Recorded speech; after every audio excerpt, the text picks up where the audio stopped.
What is that? It's an adoption story from Selected! That's cool.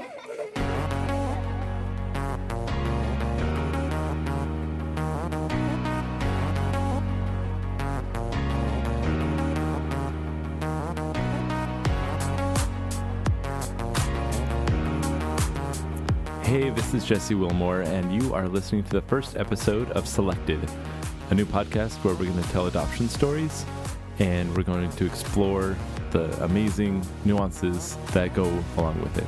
So I hope you enjoy the first episode. We're telling our own story first, because that's the easiest story for us to tell. And we're just excited to present that to you and excited to just find out what other stories are out there. The season is not mapped out already. It is not pre-recorded. We're going through this journey together, and we're going to see what stories come out of it. But when you put loving people together with just amazing outcomes, you can be sure that there's going to be awesome content in there, and the stories are going to flow. And so subscribe to this podcast. If you could be so kind, give it 5 stars, maybe give it a good rating if you could. Share it with your friends, get the word out. We want to make more people aware of adoption and all the cool things that come out of it. So without further ado, here is our first story.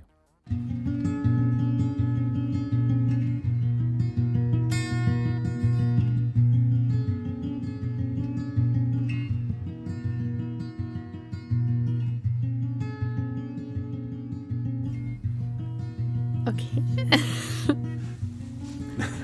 Do I need to get you a Kleenex up front? Maybe. I might need help. Hey, so this is Jesse, the father of Juniper Sage. She was baby number 263 out of the Sacred Selection Songbook.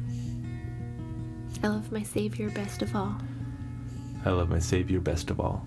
This is Nikki. Just talk like normal. Because now you're making your voice sound weird. Because I feel like it's like, this is Jesse. How come my voice sounds so weird? I'm sorry, but... All right, so where does our story begin?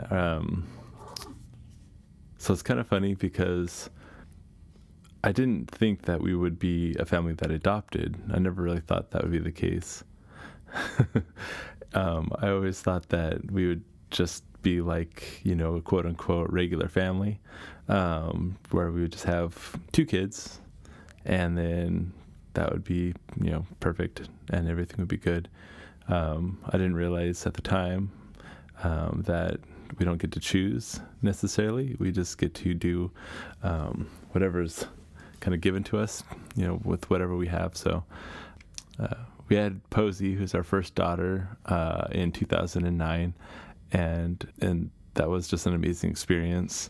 And in 2010, not long after Posey was born, so she hadn't been a full year yet, I had actually some ambitious plans to climb Mount Rainier with a couple friends of mine. So I've been training really hard, getting ready for this. And we were just about a month away from the date we were going to climb Mount Rainier when I ended up going to the doctor for kind of an anomaly and ended up finding out that I had cancer. And so that is something that you don't ever expect, especially as just a young, healthy person. You don't think about cancer as something that you should have to worry about.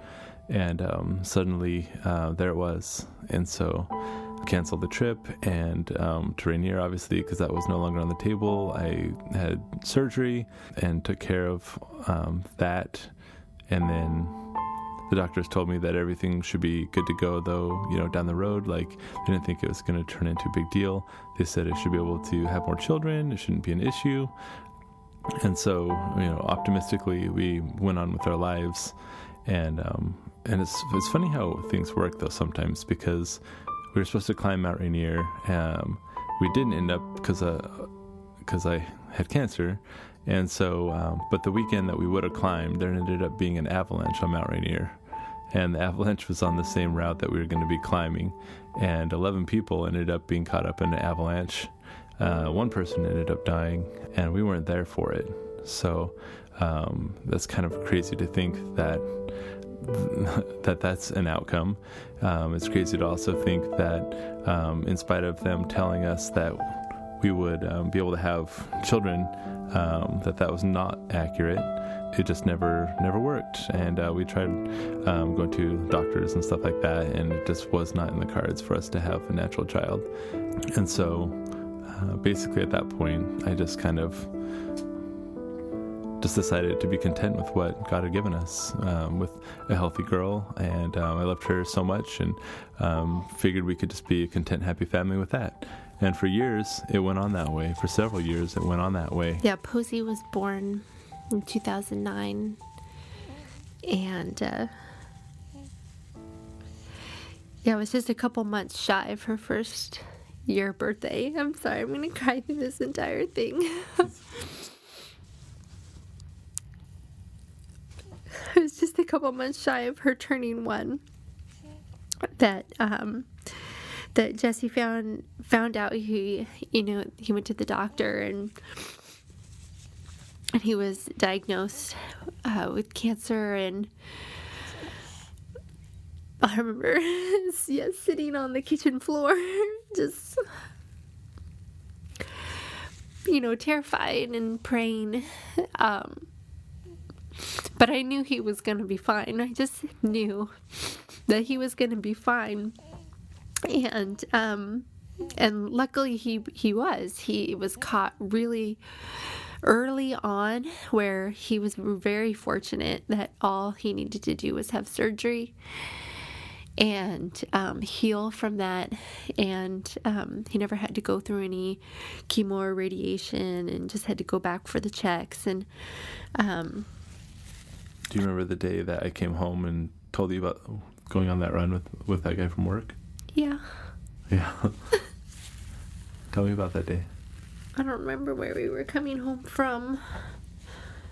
I think we were almost home. I think we just crossed over the river where the eagles' nests are.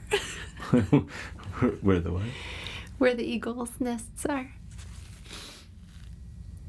You said that you were thinking about something all day because you went on a run that morning. You talked to someone that you didn't know, that went running with your group when a bunch of you guys went for a run in the morning, and a lot of the people you knew, but this guy you didn't know. So you were talking to him about doing the Bible study. I think that was when you guys were first starting the meetups. And he was also, you were getting to know him, and he was telling you that him and his family were in the process of getting all the stuff in line to become foster parents or adopt.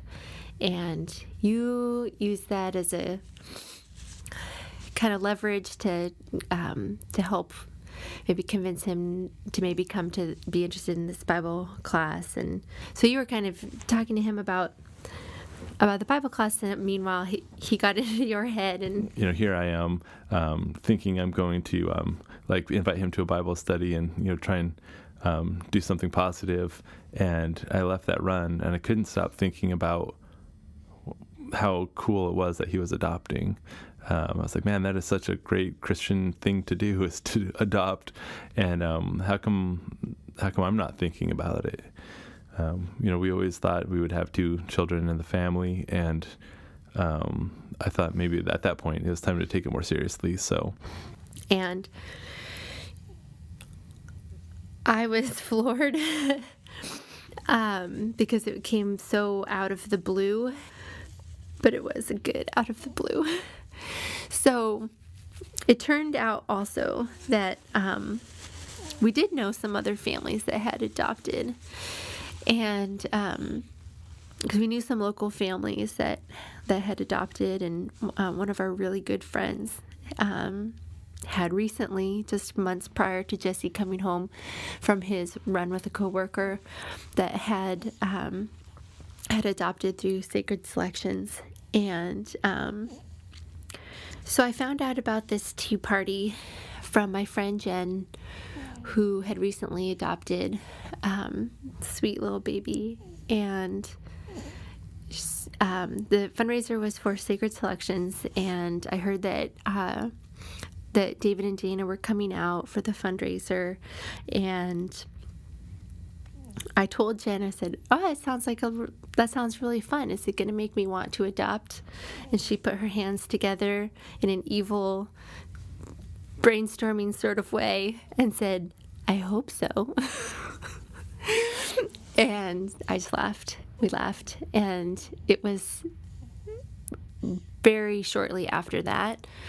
So I RSVP'd to the tea, and it was like a couple of days later that Jesse came home, or that day we were driving home, and he told me that he wanted to look into the foster or adopt.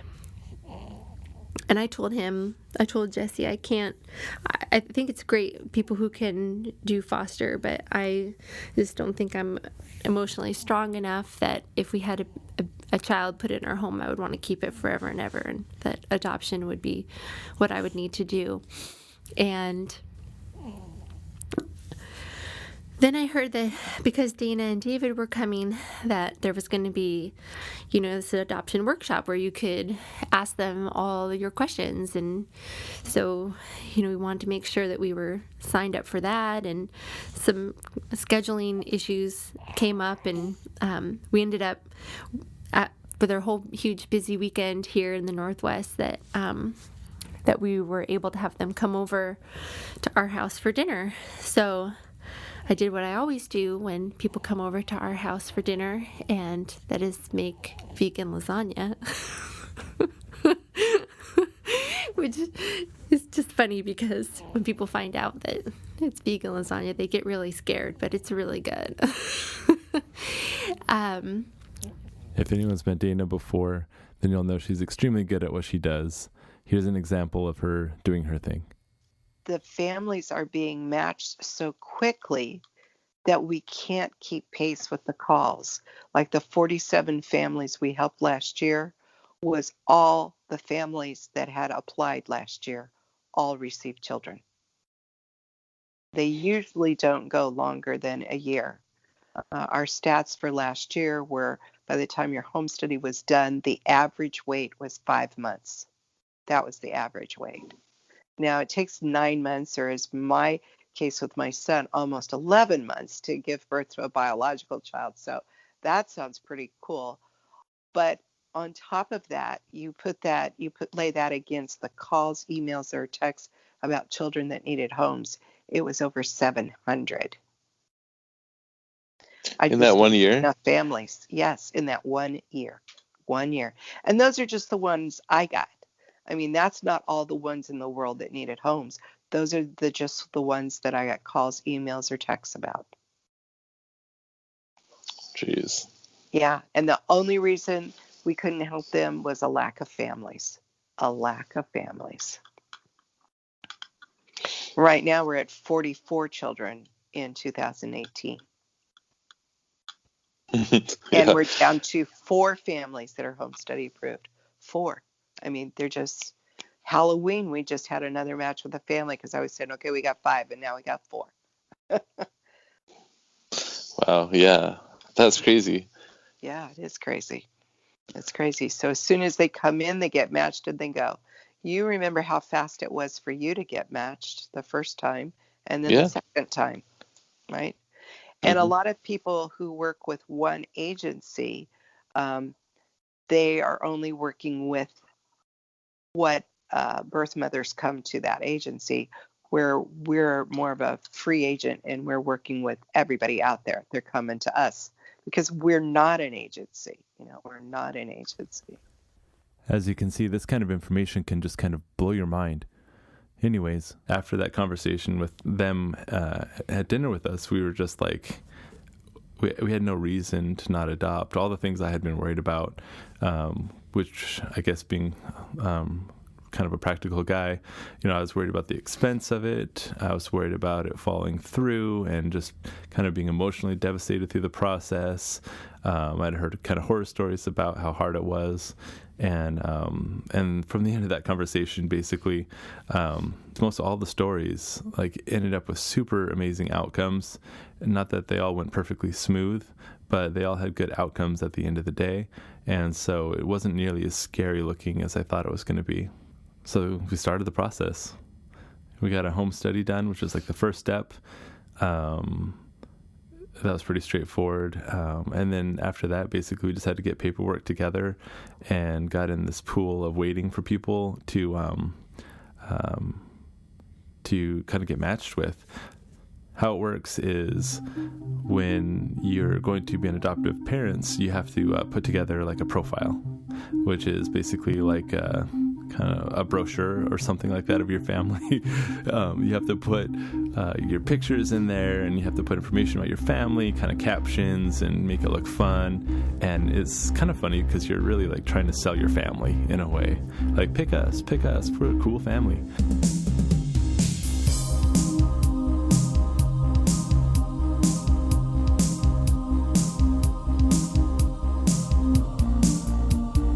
So anyways, we ended up having to put that together. A really good friend of ours helped put it together.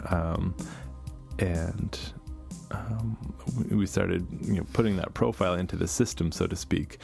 They would send us emails. We'd get several emails a week saying, hey, this baby is going to be born on this date. Are you interested in adopting this baby? And so you kind of read information about the baby and the birth mother, really more the birth mother and the father than anything. I feel like you'll know if it's a male or female baby. And so one of the, I guess to take a step back, one of the things you have to decide before you start adopting is, do you have any kind of specifics in the baby you're looking for? It could be race, it could be sex, it could be any, I guess, kind of things that you want to make sure that are you looking for something specific with your baby? And we did want our daughter to have a sister. It just seemed like it made the most sense for us, and so that was the one thing that we put on there, was that it was going to be a girl. And so we, anything that came across our email that said it was a girl, we were yes, do it, put a profile in. And so we'd send a profile in, and then how it works after that is that the birth mother, she gets to look at all the profiles that got kind of sent into her, and she picks the family that she thinks is the best fit for her child. That is also a hard process, because every time you get one, you get your hopes up. And which is good, because you have to imagine those children being a part of your family. And but you see a lot of really hard situations that these babies come from. Parents, mothers living on the street, mothers in jail, mothers with addiction issues, and it's really sad, and you want all the children. And we specifically, the only thing we were specific about was that we wanted a little girl. And I grew up with 3 sisters, so I just, I wanted Posey to be able to have a sister, that sister relationship. And so it was kind of the only thing. I did want a baby. I was considering, older, maybe a little bit older, but I still had this really strong need to hold a baby. And take care of a baby, because I didn't get to.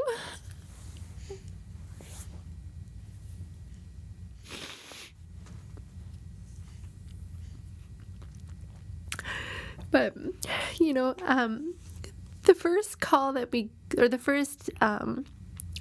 before we even, were officially home study approved, we were going, Jesse and I were going out to dinner. I think we're actually going to hike Mount Si, to do a night hike. And Dana called us, and she's like, how do you guys feel about twins? So if you only have one previous child, she'll try to talk you into twins. Because she tried to talk us into twins multiple times. And she did eventually get us to cave when she sent us a picture of 2 twins that we didn't end up getting. But yeah, she's very good at what she does. And yeah, so we start getting the intakes, and you say, yes, we want our profile shown. Yes, we want our profile shown. And you get your hopes up, and then, you're not picked. And we went through a few months of that. And then I had gotten this, I don't know, you kind of get, I don't know, like used to seeing ones that you never get picked, because you kind of start to be like, oh, they're not going to pick us. But one day we got picked. Dana called and she asked if Jesse was home, and he wasn't home yet. So she said, call me when he gets home. So I knew something was up. And so we called when he got home, and we found out that we had been picked for that first time. And man, I just couldn't even believe it. This whole process is surreal in so many steps.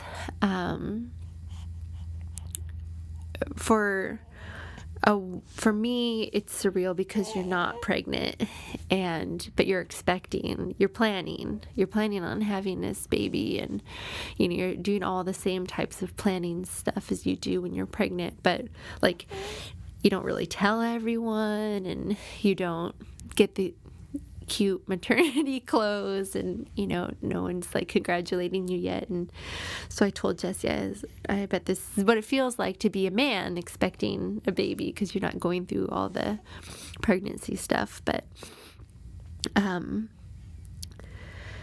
so it's really surreal. And then you get picked, and we were so excited, and we did tell Posey, and this mother wanted to call us on the phone, which was terrifying, but it was great. And we could tell right away she was far more terrified than we were. And but everything was set to go. And that one we had, it was a month and a half. I think it was 6 weeks from when we were picked to when the baby was supposed to be born. And I made the mistake of making a paper chain for Posey so she could have some idea of how long it would take and when the baby would be born, because at the time she was 8 years old, and it's really hard to process, especially when there's not a growing tummy, and to watch, like, to make it more real. And we had heard that from the lawyers and from the adoption agency that people weren't hearing from her, from this mother, that she kind of, gone missing, so to speak, because she wasn't responding. But it's also somewhat normal because, they're having a hard time dealing with their situation, and so they might not necessarily want to talk to lawyers and adoption agencies all the time. And so we didn't really think much of it, and we got our plane tickets, and then the week before we were supposed to leave, because she had a scheduled C-section, and so we knew when the baby was supposed to come. And that week before, it kind of started to go downhill. No one had heard from her, and we just kind of waited until Friday. We were supposed to leave on Saturday, and the baby was supposed to be due on Monday, and Jana told us not to go. It was hard to hear, and I ended up just kind of, maybe, I guess out of a little bit of desperation, I ended up trying to call her one last time anyways, and she actually answered the call. And so I couldn't believe it. My heart was just beating like a million miles an hour. And she said, I can't really talk right now. I think she said she was at the courthouse. She just said, I was at the courthouse. I'd been in the hospital the last couple of weeks, so I hadn't been able to talk to anybody, but I'll call you right back. And so I said, okay, yeah, please do. And she never never did call us back. And so despite that little false alarm there, we still didn't go because it just wasn't clicking into place. And we never actually did hear from that birth mother ever again after that. To hear, and it's really, really disappointing when you have to throw your daughter's paper chain away while she's at school, and hope that she won't remember it about it. But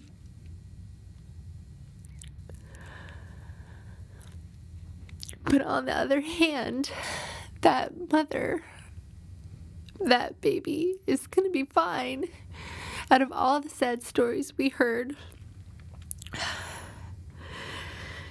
this particular mom changed her mind, but she had a place to stay. She had a job. She had another daughter already. She had schooling.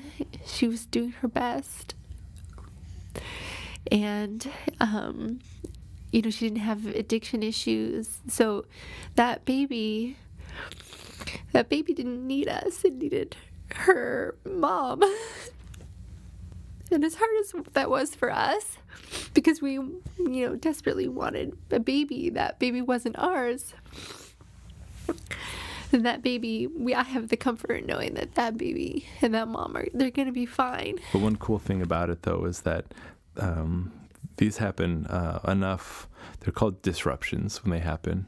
And it happens often enough that there's a lot of people that have been through that already. And we had this huge outpouring of support. Dana sent the whole community of people that have adopted through Sacred Selections. I think it was like 263 babies around there that had been adopted through Sacred Selections. And she sent an email out to the community saying, hey, we've had a setback with this family. Please send them, any emails that you have of support or letters that you have of support, and give them some encouragement. And we just got like a bunch of letters or emails with people's stories and just encouragement from all over the place. And it was just awesome to see that, we weren't the first ones to be going through this, and how many people, even though they kind of hit bumps in the road, ended up having just amazing outcomes anyways, regardless, and to persevere. And so that was really, really exciting. And so we ended up,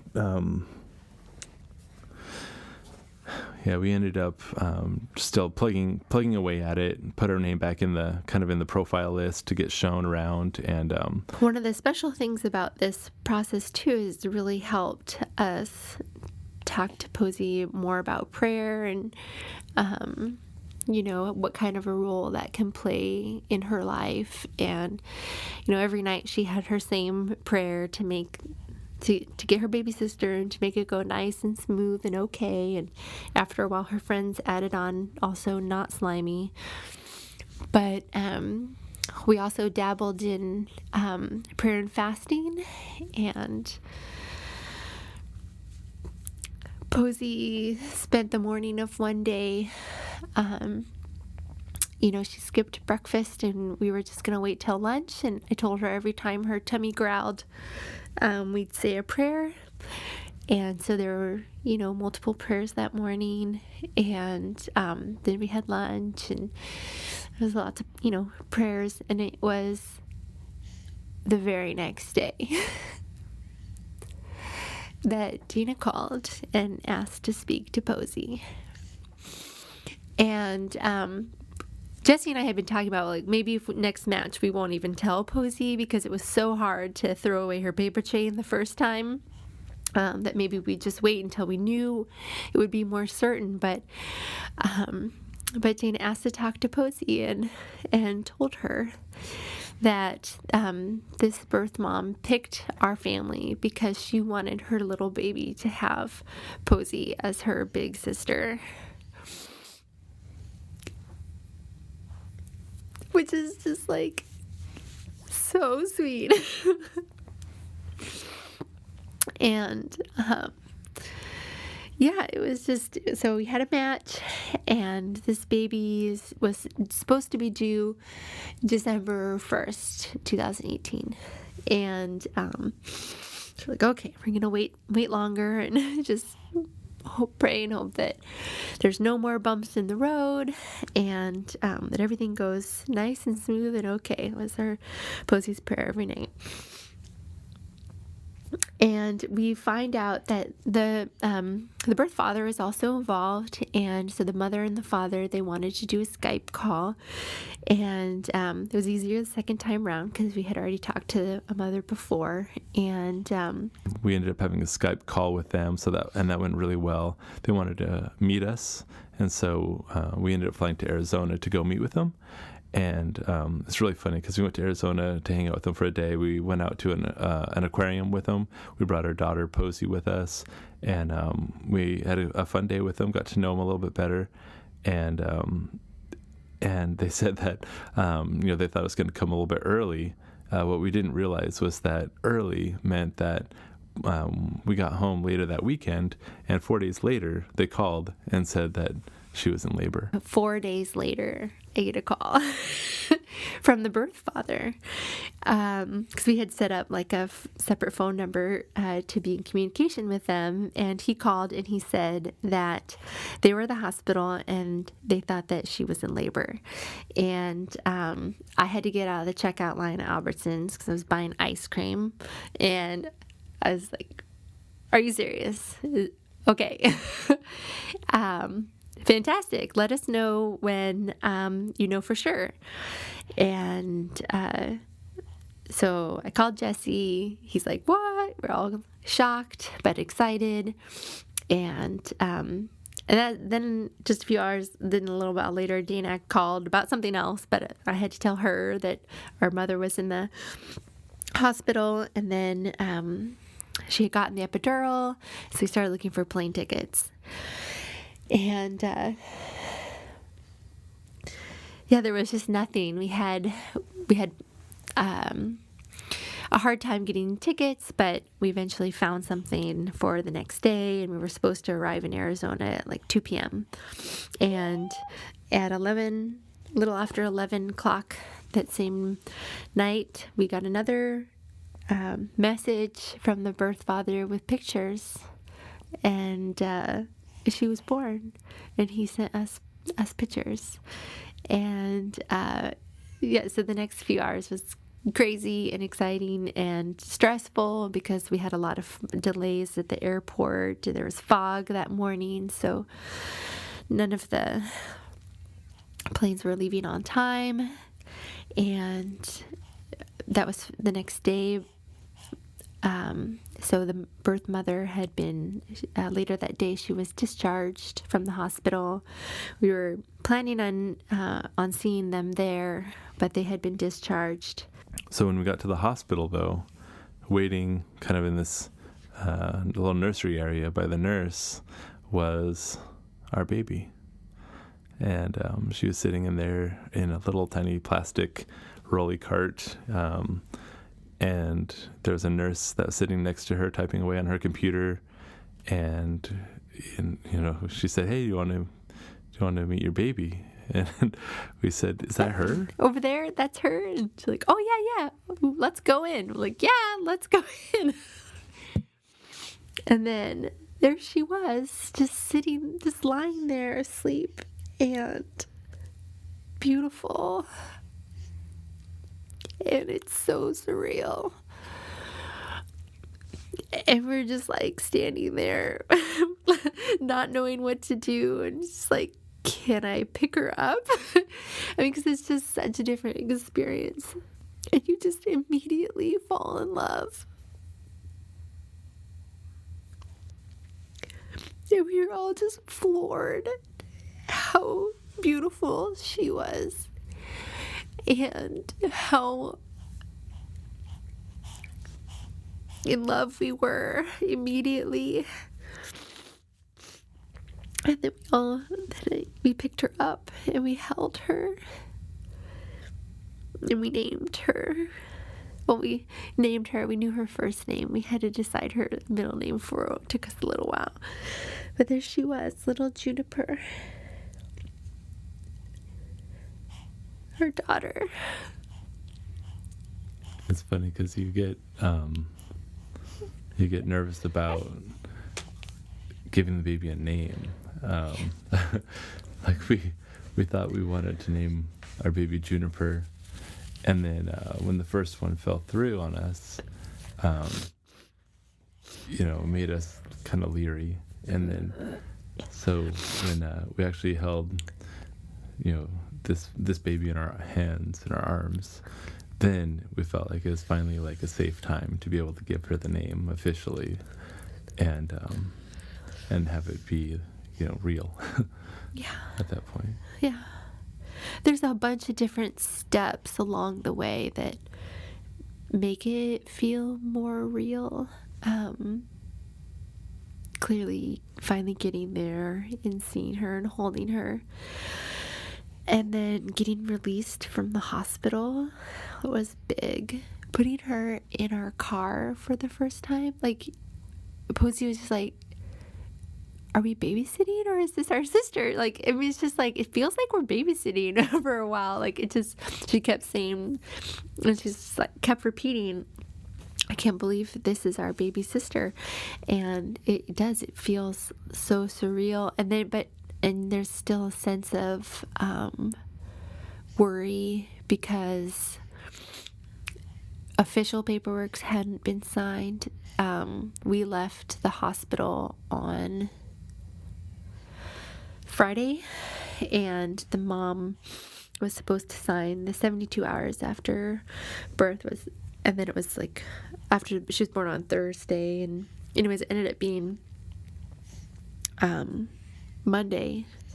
We left the hospital on Sunday. Anyways, so then we were just like anxiously waiting around all day Monday, because the mother was supposed to sign, and I don't know, you feel so, I don't know, just that happening when you find out that the paperwork had been signed. It was just like another huge relief, that another step closer to becoming real, more real.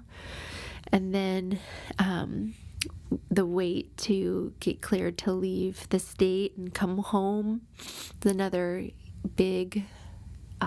in adoptions, you have to wait a while for paperwork legally to kind of be cleared with the state so you can leave. And it was really cool because there's a family, a couple in Phoenix that has hosted, I think we're the 26th family from Sacred Selections that had adopted a baby in Phoenix that they let stay at their little cottage they had on their property. And so it was so cool because it's a huge expense to have a hotel and all that. And here this family's just letting you stay in their cottage as long as you need, just completely low stress. It had like 2 bedrooms, and it was just really a nice little place. And when we walked in, like the fridge was just completely stocked. Like there was berries in there's freezer pizza in the freezers, there was bacon in the fridge and milk and eggs, and it was just amazing. Like the hospitality of these people, and kind of what they give to so many families, as something that they can do to help through the adoption journey for that family.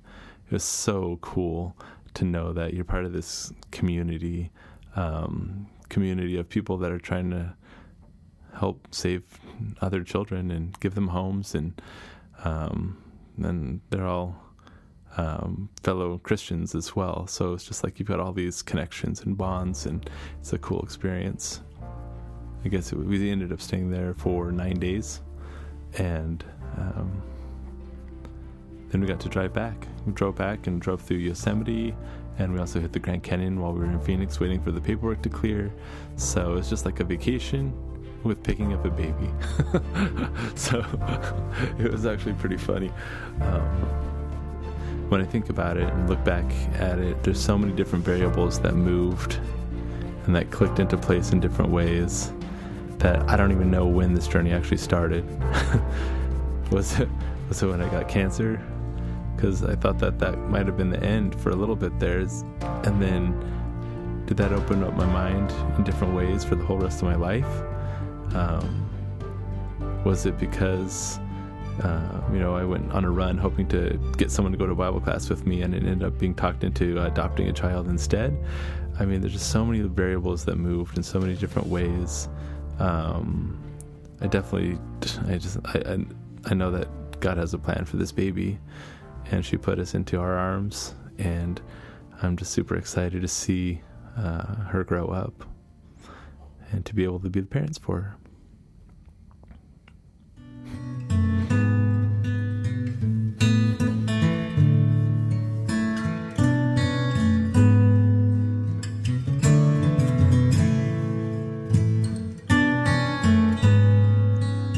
Hey, thanks for listening to this first episode. I hope you enjoyed it. We certainly enjoyed bringing it to you and sharing the excitement that we've added into our life. I hope you pick up the next episode. We're going to try and release these every month, one story a month. So look for the next one. You can find my website at selectedstory.org, and you can subscribe on iTunes or any other place where you get podcasts. So I'll see you next time.